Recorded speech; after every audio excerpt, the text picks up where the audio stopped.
pamoja na mchezaji bora. Zungumza na mimi kuanzia sasa hivi 22155. Na unapofanya hivyo, tuanze kupakulia baadhi ya taarifa ambazo tumekuandalia tukiingia katika ligi kuu ya soka hapa nchini Kenya. Jana timu ya Bandari iliandikisha ushindi wa magoli 2-0 dhidi ya FC Talanta, tena wakiwa ugenini bwana. Magoli yale yakifungwa na Feli Mulumba dakika 77 na goli la kwanza likapachikwa wavuni na Umar Kasumba katika dakika 4. Ushindi huo umeiinua Bandari hadi katika nafasi ya 8 kwenye msimamo wa ligi.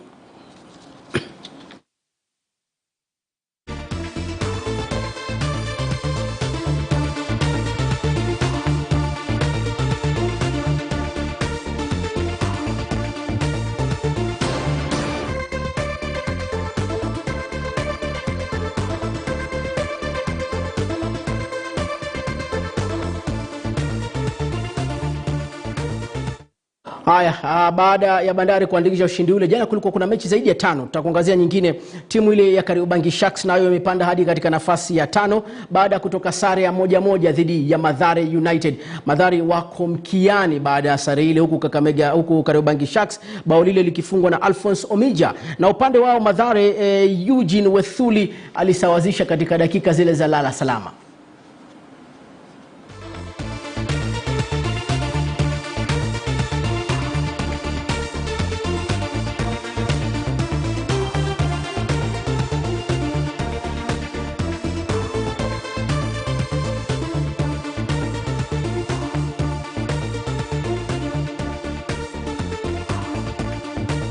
Imefungwa pale na timu hii ya Kariobangi Sharks. Alphonse Omija amepaa juu kwa juu na kubana kile kichwa katika upande wa kushoto, alafu Mathare United wakaanza kumakinika taratibu kuanzia katikati wakiwa wanaonana. Alafu angalia, tazama jinsi goli la Masiara lilivyofungwa na huyu bwana Eugene Wethuli. Kiutani tu goalkeeper akafanya uzembe na Masihara na akawapatia hawa goli lile la kusawazisha. Tena mashambulizi yaliendelea hapa na pale, lakini mwisho wa siku mechi ile ikaishia kwa sare ya 1-1. Sare ile imemweka Kariobangi Sharks katika nafasi ya 5. Jamaa katoka peke yake na goalkeeper, alafu akwenda akakosa nafasi ya wazi kabisa.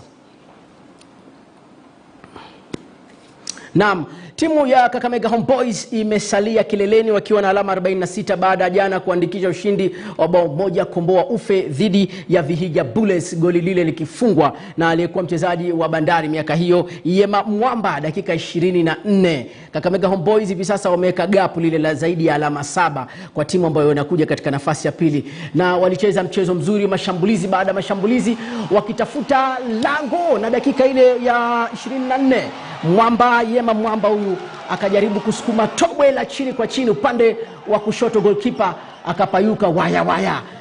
Goli likaingia lile limewapatia ushindi. Na muona Collins alafu Moses Mudavadi akiwa ndo mchezaji bora wa mechi ile. Kakamega Homeboys huu msimu wanaongoza wakiwa na alama 46. Unit kutoka kwa wachezaji, especially our coaches. Kitu kwanza, sisi hatuna majina kubwa kwa timu yetu. Ukiangalia combination ni young players, na kocha ametupea hiyo kitu kubelieve in ourselves, na hiyo ndio kitu inatupush sana. Alafu ukiangalia the side ya management wako na sisi every time wanatumotivate.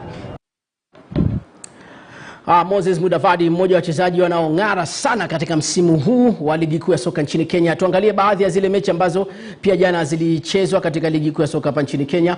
Timu ya Sofapaka, mabingwa wa mwaka 2008, wale walitoka sare 1-1 dhidi ya Gor Mahia, huku Bandari waking'aa wakiwa ugenini dhidi ya FC Talanta. Waliandikisha ushindi wa magoli 2-0. Feli Lumumba kama Mulumba nilivyokuambia, na Umar Kasumba alifunga magoli yale. Nairobi City Stars ambao wako katika nafasi ya 3 katika jedwali walichapwa na Posta Rangers magoli 2-1, huku Kakamega Homeboys nao wakiwa huko nyumbani Bukungu wakaandikisha ule ushindi wa goli 1 dhidi ya Vihiga Bullets. Mathare United na Kariobangi Sharks tulitazama waliambulia sare ya 1-1. Tuangalie sasa msimamo wa ligi hii uko vipi mpaka sasa baada ya mechi hizi zilizochezwa.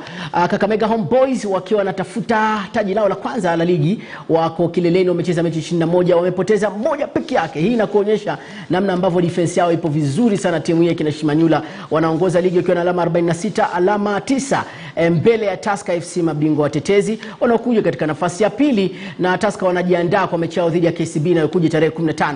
Nairobi City Stars, timu inayotoka katika ligi ya daraja, ligi ya taifa, wanafanya vizuri sana msimu huu. Baada ya mechi 21 wameshinda mechi 10 na kupoteza 6, sare 5 wakiwa na alama 35. Kwa hivyo ukiangalia katika nafasi ya pili hadi nafasi ya 5, ambapo Gor Mahia anafunga namba 4 na namba 5 ni Kariobangi Sharks, wote wako papatu kwa alama 35 kila mmoja. Hiyo ndio ligi kuu ya soka nchini Kenya, jedwali mpaka baada ya mechi 21.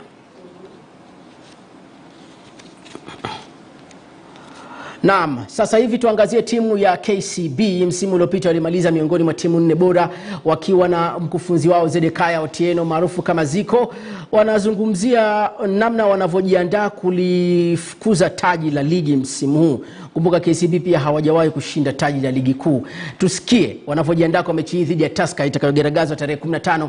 Hawa KCB wako katika nafasi ya 6 wakiwa na alama 33, na kama tumetazama pale zile timu nafasi ya 5 mpaka ya pili wana tofauti alama 35 hadi 37. Bado wana nafasi nzuri, wapo watashinda mechi yao dhidi ya Tusker watakuwa wamepata alama 3 zaidi. Ukiongoza katika 33 wanakuja 36 ndani ya mabano ya 3 bora. Je, Zedekaya Otieno pamoja na nahodha wao Dennis Odhiambo wanaizungumzaje mechi hii ya Tusker, na je kuna matumaini ya wao kusaka taji na kulishinda mwaka huu? Imekuwa difficult kwetu, hata tuko happy na hizo results, but inanishi na performance. Wachezaji wamekuwa kupatiana 100%, but other teams zime step up like 5 games na ile performance tulikuwa nao last season. So hapa tukienda commit this season now opponent wala step up game yao. So imekuwa difficult kwetu, lakini last 2 games tumekuwa lucky against Sofapaka na hii ya juzi ya Police. Yeah, so attitude not wako focus na wako hungry kuwin. Nasema maboys wamekuwa fiti. Recovery pia imekuwa sawa juu najua sisi technical bench yetu wagani professional. So wametuweka vizuri in terms of recovery. Sasa mwili ziko sawa, tuko ready over so far. Sisi unajua sisi tuangalie homeboys, sisi tunaangalia kubeba league, unaona. Na sasa hii sisi tumekuwa tu kidogo na rough patch, of which mina feel it end over the weekend. So tukishapata tu in moja probably sisi tutakuwa sawa. We are in a very unfamiliar territory at the moment as a team, but knowing very well that in a season at a certain point you always have your lows. We hope that this is our lows in the league, and we are just trying to work each and every training session. We are trying to give our best so that we can improve on our performances going forward. In terms of back-to-back matches, I think it's normal. The only problem is that we had a break, then we came and started playing these back-to-back games. So I think the players were not fit enough, and that results into a lot of injuries and again fatigue. But these being professionals, I think this is something we have just to take it the way it is and work on our ways going forward. Timu jana ya Real Madrid bwana, nusra wakione cha mtebakuni wakiwa mbele ya mashabiki wao pale Uhispania. Lakini mchezo wa soka yani hautabiriki, dakika moja huende kabadilisha kila kitu. Na kutokana na makubwa aliyofanya Karim Benzema apachika hat-trick na kugeuza matokeo kabisa, huku Kylian Mbappe akiwa ametamba mkondo wa kwanza.